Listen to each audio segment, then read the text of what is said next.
À l'approche de l'Aïd el-Adha 2025, une préoccupation majeure secoue la communauté musulmane en France.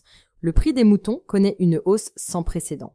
Là où il fallait débourser entre 200 et 280 € il y a encore quelques années, il faut aujourd'hui compter entre 500 et 700 € pour un mouton.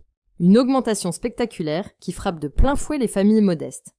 Pour beaucoup, ce sacrifice n'est pas qu'un rituel religieux. C'est un engagement spirituel profond, un moment de partage et de solidarité. Mais cette année, il devient tout simplement hors de portée pour certains foyers. Pourquoi cette flambée des prix? Les causes sont multiples et s'accumulent depuis plusieurs années. D'abord, l'inflation générale qui touche l'ensemble des secteurs économiques n'épargne pas l'élevage.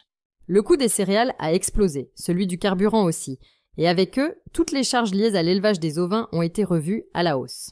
Ensuite, les éleveurs français sont confrontés à des difficultés de plus en plus lourdes. La filière est affaiblie par des années de crise successives. La pandémie de Covid-19 a laissé des séquelles durables.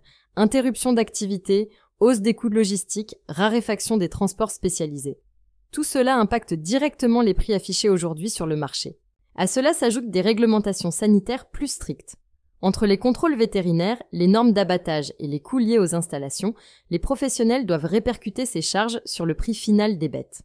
Le prix du kilo de viande de mouton à l'abattoir atteint aujourd'hui 13 €. Et en boucherie, il peut grimper jusqu'à 22 €. Il y a encore quelques années, il tournait autour de 16 ou 17 €. Le décalage est net et il est directement visible dans les budgets des familles. Face à cette situation, de nombreuses personnes cherchent des alternatives. Certaines renoncent à acheter un mouton en France, faute de moyens suffisants. D'autres optent pour des solutions collectives. Elles cotisent entre proches ou au sein d'associations pour acheter un mouton en commun.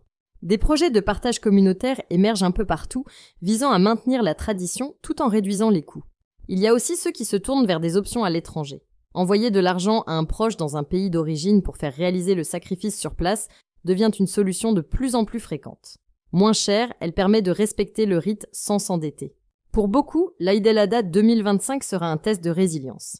Un moment où la foi et la solidarité devront l'emporter sur la difficulté économique. Mais ce qui est certain, c'est que cette hausse historique des prix pose de vraies questions sur l'avenir du sacrifice traditionnel en France et sur les solutions à imaginer pour préserver cet acte central dans les meilleures conditions possibles. Si la vidéo d'aujourd'hui vous a plu, n'oubliez pas de vous abonner pour ne pas manquer nos prochaines vidéos.